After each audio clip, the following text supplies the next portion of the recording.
Hi hello ನಮಸ್ಕಾರ TV 9 ಡಿಜಿಟಲ್ಗೆ ಸ್ವಾಗತ. ನಾನು ಮಧು ನಾಗರಾಜ್.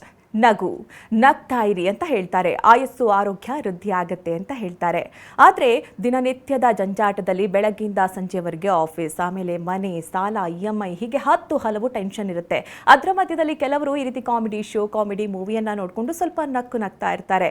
ಆದರೆ ಇತ್ತೀಚಿನ ದಿನಗಳಲ್ಲಿ ಸ್ಟ್ಯಾಂಡಪ್ ಕಾಮಿಡಿ ಜನರನ್ನ ತಮ್ಮತ್ತ ಸೆಳೀತಾ ಇದೆ. ಹಾಗಾದರೆ ಸ್ಟ್ಯಾಂಡಪ್ ಕಾಮಿಡಿ ಹೇಗೆ ನಡೆಯುತ್ತೆ, ಅವರ ಯಾವ ರೀತಿ ಕಾಮಿಡಿನ ಕ್ರಿಯೇಟ್ ಮಾಡ್ತಾರೆ, ಅವರ ಜರ್ನಿ ಹೇಗಿರುತ್ತೆ, ಇದೆಲ್ಲ ತಿಳ್ಕೊಳ್ಳುವಂಥ ಕ್ಯೂರಿಯಾಸಿಟಿ ನಿಮ್ಮೆಲ್ಲರಿಗೂ ಕೂಡ ಇದ್ದೇ ಇರುತ್ತೆ. ಇವತ್ತಿನ ನಮ್ಮ ಕಾರ್ಯಕ್ರಮದಲ್ಲಿ ಕಾಮಿಡಿ ಹುಡುಗರು ನಮ್ಮನ್ನ ಜಾಯ್ನ್ ಆಗಿದ್ದಾರೆ. ಬನ್ನಿ ಅವರನ್ನ ಮಾತಾಡ್ಸ್ತಾ ಹೋಗೋಣ. ನಮ್ಮ ಜೊತೆ ಜಾಯ್ನ್ ಆಗಿದ್ದಾರೆ ನಿರೂಪ್ ಮೋಹನ್ ಹಾಗೆ ಶ್ರವಣ್. ನಮಸ್ಕಾರ. ನಿಮ್ಮಿಬ್ಬರಿಗೂ ಕೂಡ ಕಾರ್ಯಕ್ರಮಕ್ಕೆ ಸ್ವಾಗತ. ಧನ್ಯವಾದಗಳು. ಹೇಗಿದ್ದೀರಾ? ಮಸ್ತ್. ಜನರನ್ನ ನಗಿಸ್ತಾ ನೀವು ಕೂಡ ಆರಾಮಾಗಿದ್ದೀರಾ? ನಾವು ನಿಮ್ಮನ್ನ ಅಬ್ಸರ್ವ್ ಮಾಡ್ತಾ ಇರಿ. ಕ್ಯಾಮ್ರಾ ಆನ್ ಮಾಡಕ್ ಮುಂಚೆ ಹೇಗಿದ್ರಿ, ಹಿಂಗೆ ಶಿಫ್ಟ್ ಆಯ್ತು ಅಂತ ಶೋಕ್ ಬೇಕಾಗುತ್ತೆ. ಅದಕ್ಕೆ ನಿಮ್ಮನ್ನ ಆನ್ ಸ್ಟೇಜಲ್ಲಿ ನೋಡಿದ್ದೀವಿ, ಆನ್ ಸ್ಟೇಜ್ ಕಾಮಿಡಿನ ನೋಡಿದ್ದೀವಿ. ಆದರೆ ಆಫ್ ಸ್ಟೇಜಲ್ಲಿ ನಿಮ್ಮ ಬಗ್ಗೆ ತಿಳ್ಕೊಳ್ಳುವಂಥ ಕ್ಯೂರಿಯಾಸಿಟಿ ಅಂತೂ ಇದ್ದೇ ಇರುತ್ತೆ. ನಿಮ್ಮ ಬಗ್ಗೆ, ನಿಮ್ಮ ಹಿನ್ನೆಲೆ ಏನು, ಎಲ್ಲಿಂದ ಬಂದಿದ್ದು, ಊರು ಯಾವುದು, ಫ್ಯಾಮಿಲಿ ಬಗ್ಗೆ ಹೇಳಿ. ಓಕೆ, ನಾನು ಶುರು ಮಾಡಲ? ಹಿಂಗೆ ಮಾಡ್ತೀನಿ. ನೀವೇ ಸ್ಟಾರ್ಟ್ ಮಾಡಿ. ಹುಟ್ಟಿದ್ದು ಬೆಳೆದಿದ್ದೆಲ್ಲ ಬೆಂಗಳೂರೇ. ಬೆಂಗಳೂರು ಹೈಸ್ಕೂಲಲ್ಲಿ ಓದಿದ್ದು, ಅದಾದಮೇಲೆ national college. So proper Bengaluru ಹುಡುಗ. ಇಲ್ಲಿನ ಸ್ಲ್ಯಾಂಗೆ ಪಿಕ್ ಮಾಡಿಕೊಂಡು ಫ್ಯಾಮಿಲಿ ಫುಲ್ ಇಲ್ಲೇ ಇರೋದು. ಸೊ ಬೇಸಿಕಲಿ ಇದೇ ನಮ್ಮೂರು, ಕರ್ಮಭೂಮಿ, ಜನ್ಮಭೂಮಿ ಎಲ್ಲನೂ. ಆ್ಯಂಡ್ ಈ ಸ್ಟ್ಯಾಂಡಪ್ ಕಾಮಿಡಿ ಬಳಸೋ ಪದಗಳು ಮತ್ತು ಆ ಸ್ಲ್ಯಾಂಗ್ ಕೂಡ ನಂದು ಪ್ರಾಪರ್ ಬ್ಯಾಂಗ್ಳೂರ್ ಸ್ಲ್ಯಾಂಗೇ ಇರುತ್ತೆ. ಸೊ ಹಿನ್ನೆಲೆ ಅಂದರೆ ಇಷ್ಟು ಮಾತ್ರ ಹೇಳ್ಬೋದು, ಹೆಚ್ಚಿಗೆ. ಓಕೆ, ನಿಮಗೆ ಕಾಮಿಡಿ ಬ್ಯಾಕ್ಗ್ರೌಂಡ್ ಏನಾದರೂ ಇತ್ತಾ? ಇಲ್ಲ, ಝೀರೋ ಬ್ಯಾಕ್ಗ್ರೌಂಡ್. ಅಂದರೆ ಸಿಕ್ಕಾಪಟ್ಟೆ ಅಂದರೆ ನೋಡೋ ಹುಚ್ಚು ಅಷ್ಟೇ. ಬೇರೆ ಸ್ಟ್ಯಾಂಡಪ್ ಕಾಮಿಡಿ ಇರುತ್ತೆ. ಈ ಪ್ರಾಣೇಶ್ ಅವ್ರದ್ದೆಲ್ಲ ಆವಾಗ ಅದೇ actually OG standup comedy. But ಅವ್ರನ್ನ ನೋಡ್ಬೇಕಾದ್ರೆ ಆ ಟರ್ಮ್ ಇರಲಿಲ್ಲ ಅಷ್ಟೇ ಸ್ಟ್ಯಾಂಡಪ್ ಕಾಮಿಡಿ ಅಂತ. ಸಿಹಿ ಅಂದರೆ ಏನೋ ನಗು ಸಂಜೆ ಆ ಥರ ಏನೋ ಒಂದು ಮಾಡ್ತಾ ಇದ್ರು. ಬಟ್ ಅವರೇ ನಿಜವಾಗ್ಲೂ ಅದನ್ನ ಶುರು ಮಾಡಿದ್ದು ಕನ್ನಡದಲ್ಲಿ ಹೇಳಬೇಕಂದ್ರೆ. ಸೊ ಅವ್ರನ್ನ ನೋಡಿ ಬೆಳೆದಿರೋದು ಅಷ್ಟೇ. ಬಿಟ್ರೆ ಬ್ಯಾಕ್ಗ್ರೌಂಡ್, ಕಾಮಿಡಿ ಬ್ಯಾಕ್ಗ್ರೌಂಡ್ ಅಂತ ಅಲ್ಲಿ ಏನಿಲ್ಲ. ಮನೇಲಿ ಇರೋಬರೋರೆಲ್ಲ ಫುಲ್ ಮಜವಾಗಿ ಮಾತಾಡ್ತಾರೆ. ಸೊ ಅಲ್ಲಿಂದನೇ ಒಂದಷ್ಟು ಸಿಗುತ್ತೆ ನನಗೆ. ಅಂದರೆ ಮಸ್ತ್ ಮನೆಯಲ್ಲಿ ಅದು ವಾತಾವರಣ ಸಖತ್ತಾಗಿದೆ. ಅದಕ್ಕೆ ಆ ಥರ. ಇನ್ನು ಶ್ರವಣ್, ನಿಮ್ಮ ಬಗ್ಗೆ ಹೇಳಿ. ನಾನು ಹೊಸಪೇಟೆಯಿಂದ ಇಲ್ಲಿ ಇಂಜಿನಿಯರಿಂಗ್ ಮಾಡಕ್ಕಂತ ಬಂದಿದ್ದು ಬೆಂಗಳೂರಿಗೆ. ಇಂಜಿನಿಯರಿಂಗ್ ಮಾಡ್ತಾ ಸ್ಟ್ಯಾಂಡಪ್ ಪರಿಚಯ ಆಯಿತು. ಫ್ರೆಂಡ್ಸಿಂದ ಎಲ್ಲ ಗೊತ್ತಾಯಿತು ಸ್ಟ್ಯಾಂಡಪ್ ಬಗ್ಗೆ. ನೋಡ್ತಾ ತುಂಬ ಇಂಟ್ರೆಸ್ಟ್ ಬಂತು. ಅದೇ ಟೈಮಿಗೆ ಕೋವಿಡಿಂದ ಲಾಕ್ಡೌನ್ ಆಗೋಯ್ತು ಫಸ್ಟ್ ಟೈಮ್ ನನಗೆ. ಆದರೆ ಕನ್ನಡದಲ್ಲಿ ನಡೀತಿದೆ ಸ್ಟ್ಯಾಂಡಪ್ ಎಲ್ಲ ಇಷ್ಟೆಲ್ಲ ಅಂತ ಗೊತ್ತಿರಲಿಲ್ಲ. ಫಸ್ಟ್ ಟೈಮ್ ನಾನು ಇವ್ರದ್ದೇ ವಿಡಿಯೋ ನೋಡಿದ್ದು ಕನ್ನಡದಲ್ಲಿ. ನೋಡಿ ಕನ್ನಡದಲ್ಲೂ ಎಲ್ಲ ಮಾಡ್ತಿದ್ದಾರೆ, ನಾನು ಮಾಡಬೇಕು ಅಂತಂದು ಎಲ್ಲ ಕಡೆ ಓಪನ್ ಮೈಕ್ಸ್ ಎಲ್ಲ ನಡೀತು. ಎಲ್ಲರಿಗೂ ಮೆಸೇಜ್ ಹಾಕಿ ಪರ್ಫಾರ್ಮ್ ಮಾಡೋಕ್ಕೆ ಸ್ಟಾರ್ಟ್ ಮಾಡಿದೆ. ಆಮೇಲೆ ಅಲ್ಲೇ ತರ್ಲೆ ಬಾಕ್ಸಲ್ಲಿ ಸೇರಿಸ್ಕೊಳ್ಳೋದು. ಓಕೆ, ಈಗ ನಿಮ್ಮಿಬ್ರು ಜರ್ನಿ ಸ್ಟಾರ್ಟ್ ಆಗಿದ್ದು ಹೇಗೆ? ತರ್ಲೆ ಬಾಕ್ಸ್ನಿಂದ? ಹಾಂ, ಅಂದರೆ ತರ್ಲೆ ಬಾಕ್ಸ್ ಹೆಸರು ಬರೋದಕ್ಕಿಂತ ಮುಂಚೆಯಿಂದ ಇದ್ರು. ಸೊ ಇದಕ್ಕೆ ಮುಂಚೆನೇ ಒಬ್ಬರು ಪ್ರೊಡ್ಯೂಸರ್ ಇದ್ದಾರೆ, ಲೋಹಿತ್ ಅಂತ. ಅವರು ಅಂದರೆ ಅವ್ರು ಹೆಂಗಂದರೆ ಕಾಮಿಡಿ ಟ್ಯಾಲೆಂಟ್ಸ್ನ ಹಂಟ್ ಮಾಡಿ ಸ್ಟೇಜ್ ಟೈಮ್ ಕೊಡ್ತಾಯಿದ್ರು ನಮಗೆ.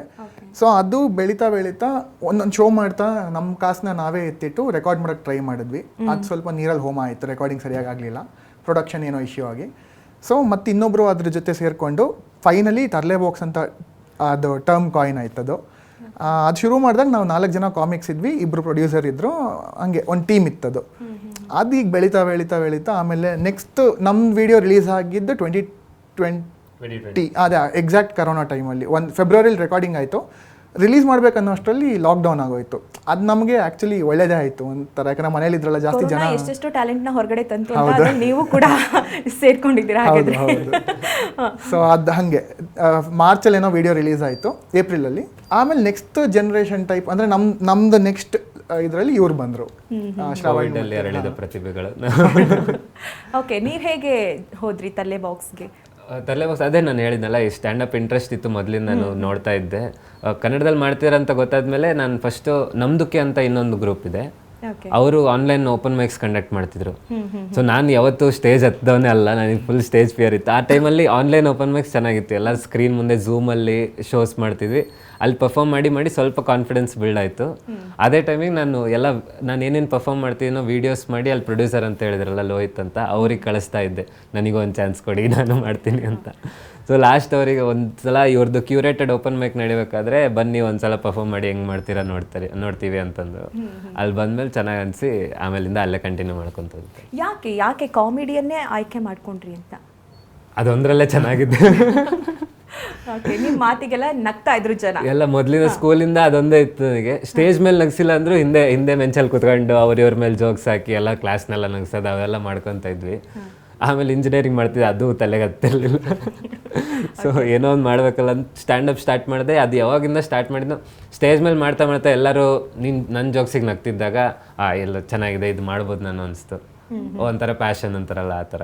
ಓಕೆ, ನೀವು ಯಾಕೆ ಈ ಕಾಮಿಡಿ ಅನ್ನೋ ಕಾನ್ಸೆಪ್ಟನ್ನು ಆಯ್ಕೆ ಮಾಡ್ಕೊಂಡ್ರಿ ಅಂತ? ಅಂದರೆ ನೀವು ಹೇಳಿದ್ರಲ್ಲ ಆಗಲೇ, ಜೋಕ್ಸ್ಗೂ ಈಗ ಕಾಸು ಕೊಟ್ಟು ಜನ ಬರ್ತಿದ್ರು, ಇದಕ್ಕೂ ಕಾಸಿದೆಯಾ ಜೋಕ್ಸ್ ಕೇಳೋದಕ್ಕೆ? ಅಂದರೆ ಅಷ್ಟು ಸ್ಟ್ರೆಸ್ಫುಲ್ ಲೈಫ್ ಇದೆ ಬೆಂಗಳೂರಲ್ಲಿ ಆಲ್ಮೋಸ್ಟ್. ಬಟ್ ನನಗೂ ಐಡಿಯಾ ಇರಲಿಲ್ಲ, ಯಾಕಂದರೆ ನಾವು ನೋಡ್ತಾ ಇದ್ದೀವಿ ಇವಾಗ ನಮ್ಮ ಏರಿಯಲ್ಲಿ ಆರ್ಕೆಸ್ಟ್ರಾ ನಡೆದ್ರೆ, ಏನಾದ್ರು ನಡೆದ್ರೆ, ಇಲ್ಲ ಗಣೇಶ ಕೂರಿಸಿದಾಗ ಆ ಥರ ಉತ್ಸವದಲ್ಲಿ ಈ ಪ್ರಾಣೇಶ್ ಅವ್ರು ಬರ್ತಿದ್ರು, ಅಂದರೆ ಆರ್ಗನೈಸರ್ಸ್ ಅವ್ರಿಗೆ ಪೇ ಮಾಡ್ತಿದ್ರು. ಬಟ್ ನಮಗೆ ಫ್ರೀನೇ ಅಲ್ವಾ ಆ್ಯಸ್ ಅನ್ ಆಡಿಯನ್ಸ್. ಸೊ ನಮಗೇನಾಯಿತು, ನಂಗೆ basically first standup comedy new gen ಪರಿಚಯ ಆಗಿದ್ದು ಒಂದು ಓಪನ್ ಮೈಕ್ ಅಂದರೆ ಅದು ಹೆಂಗಂದರೆ ಹೊಸಬರಿಗೆ, ಯಾರೇ ಹೊಸಬರು ಬೇಕಾದ್ರೂ ರಿಜಿಸ್ಟರ್ ಮಾಡ್ಕೊಂಡು ಪರ್ಫಾರ್ಮ್ ಮಾಡ್ಬೋದು.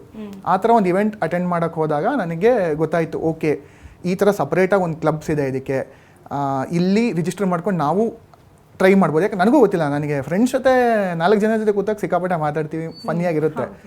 ಬಟ್ ಜನಕ್ಕೆ ನಾನು ರೀಚ್ ಆಗ್ತೀನಿ ನನಗೂ ಐಡಿಯಾ ಇಲ್ವಲ್ಲ. ಸೊ ಆ ಓಪನ್ ಮೈಕಲ್ಲಿ ರಿಜಿಸ್ಟರ್ ಮಾಡಿ ಪರ್ಫಾರ್ಮ್ ಮಾಡಿದಾಗ ಓಕೆ ನಾನು ಹೇಳೋ ವಿಷಯಗಳು ಬೇರೆಯವ್ರಿಗೂ ರಿಲೇಟ್ ಆಗ್ತಿದೆ, ನಗು ಬರ್ತಿದೆ. ಸೊ ಅಲ್ಲಿ ನನಗೆ ಅರ್ಥ ಆಗೋಕ್ಕೆ ಶುರು ಆಯಿತು. ಅಂದರೆ ಇನ್ನೂ ಬೇರೆ ಏನು ಟ್ಯಾಲೆಂಟ್ ಇದೆ ಇನ್ನೂ ಗೊತ್ತಿಲ್ವಲ್ಲ, ಫ್ಯೂಚರಲ್ಲಿ ಬೇರೆ ಏನು ಮಾಡ್ತೀವೋ ನಮಗೂ ಐಡಿಯಾ ಇಲ್ಲ. ಬಟ್ ಫಸ್ಟ್ ಟೈಮ್ ಸ್ಟೇಜ್ ಮೇಲೆ ನಿಂತಾಗ ಭಯ ಅಂತೂ ಝೀರೋ. ಹೇಳಿ, ಫಸ್ಟ್ ಟೈಮ್ ಸ್ಟೇಜ್ ಮೇಲೆ ಹೋದಾಗ ಎಕ್ಸ್ಪೀರಿಯನ್ಸ್ ಹೇಗಿತ್ತು? ಹಾಂ, ಅಂದರೆ ನನ್ನ ಮೈಂಡಲ್ಲಿ ಹೆಂಗಂದರೆ, ಯಾವಾಗ ಅದು? 2017 ಡಿಸೆಂಬರ್. ಹಾಂ, ಸೊ ಅದು ರಿಜಿಸ್ಟರ್ ಮಾಡಿದ್ದೆ. ಫಸ್ಟು ಒಂದು ಅಟೆಂಡ್ ಮಾಡಿದ್ದೆ, ಹೋಗಿ ಕೂತ್ಕೊಂಡು ನೋಡಿದ್ದೆ. ಓಕೆ ಚೆನ್ನಾಗಿದೆ, ನಿಮ್ಗೆ ಅನ್ಸುತ್ತಲ್ವ ಇದು ನಾವು ಮಾಡಬಹುದು ಅಂತ ಒಂದು ಫೀಲ್ ಬರುತ್ತೆ, ಗಟ್ ಫೀಲಿಂಗ್. ಸೊ ಅವ್ರ ಹತ್ರ ಹೋಗಿ ಮಾತಾಡಿದೆ, ಈ ಥರ ನಾನು ಪರ್ಫಾರ್ಮ್ ಮಾಡಬೇಕಂದ್ರೆ ಏನು ಮಾಡಬೇಕು ಅಂತ. ರಿಜಿಸ್ಟರ್ ಮಾಡ್ಕೊಳ್ಳಿ, ನೆಕ್ಸ್ಟ್ ಯಾವುದಾದ್ರು ಇವೆಂಟ್ ನಡೆದಾಗ ನಿಮಗೆ ಮೆಸೇಜ್ ಮಾಡ್ತೀವಿ, ಸೊ ನೀವು ಪರ್ಫಾರ್ಮ್ ಮಾಡ್ಬೋದು ಅಂತ. ಅದೇನಾಯಿತು, ಪಾಂಡಿಚೇರಿಯಲ್ಲಿ ಆರಾಮಾಗಿ ಏನೋ ಟ್ರಿಪ್ಪಲ್ಲಿದ್ದೆ, ದಿಢೀರಂತ ಮೆಸೇಜ್ ಮಾಡೋರು ಈ ಥರ ಇದೆ ಅಂತ. ಏನು ಅನಿಸ್ತೋ ಗೊತ್ತಿಲ್ಲ, ಟ್ರಿಪ್ನ ಕಟ್ ಶಾರ್ಟ್ ಮಾಡಿ ರಿಜಿಸ್ಟರ್ ಮಾಡ್ಕೊಂಡು ಬಂದೆ ಬೆಂಗಳೂರಿಗೆ. ನನ್ನ ಮೈಂಡಲ್ಲಿ ಅವ್ರು ನನಗೆ 5 ನಿಮಿಷ ಟೈಮ್ ಕೊಟ್ಟಿದ್ರು. ನಾನೇನಂದರೆ ಸಿಕ್ಕಾಪಟ್ಟೆ ಬರ್ದೀನಿ, 20 ನಿಮಿಷ ಭಯಂಕರ ನಾನು ಅಂತ. ಬಟ್ ಸ್ಟೇಜ್ ಮೇಲೆ ಹೋದರೆ ಭಯ ಅಂತೂ ಝೀರೋ, ಯಾಕಂದರೆ ಅದು ಏನು ಭಯನೇ ಇಲ್ಲ ಸ್ಟೇಜ್ ಮೇಲೆ ಹೋಗೋ ಚಿಕ್ಕ ವಯಸ್ಸಿಂದ. ಅದು ಆ ಭಯ ಇಲ್ಲ ಸ್ಟೇಜ್ ಮೇಲೆ. ಬಟ್ ಅಲ್ಲಿ ಹೋಗಿ ನಿಂತ ಮೇಲೆ ಏನಾಯಿತು, ನಾನು ಅಂದ್ಕೊಂಡಿದ್ದು ಒಂದು 7-10 ನಿಮಿಷ ಮಾತಾಡ್ತೀನಿ ನಾನು ಅಂತ. ಬಟ್ ಅದು 2 ನಿಮಿಷಕ್ಕೆ ಆಗೋಯ್ತು. ಬಟ್ ಆ 2 ನಿಮಿಷ ಸಿಕ್ಕಾಪಟ್ಟೆ ಇಂಪ್ಯಾಕ್ಟ್ಫುಲ್ ಆಗಿತ್ತು. ಲೈಕ್ ಆ 2 ನಿಮಿಷ ಬೆಸ್ಟ್ 2 ಮಿನಿಟ್ಸ್ ನಂದು ಆ ಸೆಟ್ಟು. ಸೊ ಅದೇನಾಯಿತು, ಅವ್ರು ನೋಟಿಸ್ ಮಾಡಿದ್ರು. ಅದಾದಮೇಲೆ 8 ತಿಂಗಳಾದಮೇಲೆ ಆ್ಯಕ್ಚುಯಲ್ ಶೋ ಕೊಟ್ಟರು ನನಗೆ. ಆ್ಯಕ್ಚುಯಲ್ ಶೋ ಅಂದರೆ ಅದು ಜನ ಇದಕ್ಕೆ ನಾವು ಹೆಂಗಂದ್ರೆ ನಾವೇ ಪೇ ಮಾಡಿರ್ತೀವಿ ಪರ್ಫಾರ್ಮ್ ಮಾಡೋದಕ್ಕೆ. ಆವಾಗ ಒಂದು ಮಿನಿಮಲ್ ಫೀ ಇರುತ್ತೆ, ಅದನ್ನ ಕೊಟ್ಬಿಟ್ಟು ನಾವು ಪರ್ಫಾರ್ಮ್ ಮಾಡ್ತೀವಿ. ಸೊ ಅದರಲ್ಲಿ ಒಂದು 4 ಜನನ ಪಿಕ್ ಮಾಡಿ 8 ತಿಂಗಳಾದಮೇಲೆ ಶೋ ಮಾಡಿದ್ರು. ಅಲ್ಲಿ ಹೆಂಗಂದ್ರೆ ಅದೇ ಜನ ಟಿಕೆಟ್ ತೊಗೊಂಬರ್ತಾರೆ, ಆ ಪೇಮೆಂಟ್ ನಮಗೆ ಬರುತ್ತೆ, ಆ ಥರ. ಓಕೆ, ಫಸ್ಟ್ ಶೋ ಹೇಗಿತ್ತು? ಜನ ನಿಮ್ಮ ನೋಡಿ, ನಿಮ್ಮ ಜೋಕ್ ಮಾಡೋದು ನೋಡಿ ಅಥವಾ ಕಾಮಿಡಿ ನೋಡಿ ನಗ್ತಿದ್ರಾ? ಅಂದರೆ ಪರಿಚಯನೇ ಇಲ್ವಲ್ಲ, ಅದು ಈಸಿ ನಮಗೆ. ಈಗ ಪರಿಚಯ ಆದಮೇಲೆ ಏನಾಗುತ್ತೆ ಅಂದರೆ ಎಕ್ಸ್ಪೆಕ್ಟೇಷನ್ ಇರುತ್ತೆ, ಇವನು ಇಷ್ಟಾದರೂ ಮಿನಿಮಮ್ ಮಾಡದೆ ಮಾಡ್ತಾನೆ ಅನ್ನೋ ಥರ. ಆವಾಗ ನಾವು ಯಾರಿಗೇನೋ ಗೊತ್ತಿಲ್ಲ, ಏನು ಅಂದರೆ ಹೆಂಗೆ ಹೇಳೋದು, ಬಂದರೆ ಬೇಟ ಅನ್ನೋ ಥರ ನಮಗೆ. ಚೆನ್ನಾಗಾದರೆ ಒಳ್ಳೆಯದು, ಆಗಿಲ್ಲ ಅಂದರೆ ಯಾರಿಗೂ ನಾವು ಗೊತ್ತಿಲ್ಲ, ನಮ್ಮ ಪಾಡಿಗೆ ನಾವು ಮುಖ ಮುಚ್ಕೊಂಡು ಮನೆಗೆ ಹೋಗ್ಬಿಡ್ಬೋದು. ಸೊ ಆ ಥರ ಎಕ್ಸ್ಪೀರಿಯೆನ್ಸ್ ಇತ್ತು. ಸ್ಟೇಜ್ ಮೇಲೆ ಹೋಗಿದ ತಕ್ಷಣ ಸಖತ್ತಾಗಾಯ್ತು ಅದು ಶೋ ಅವತ್ತು.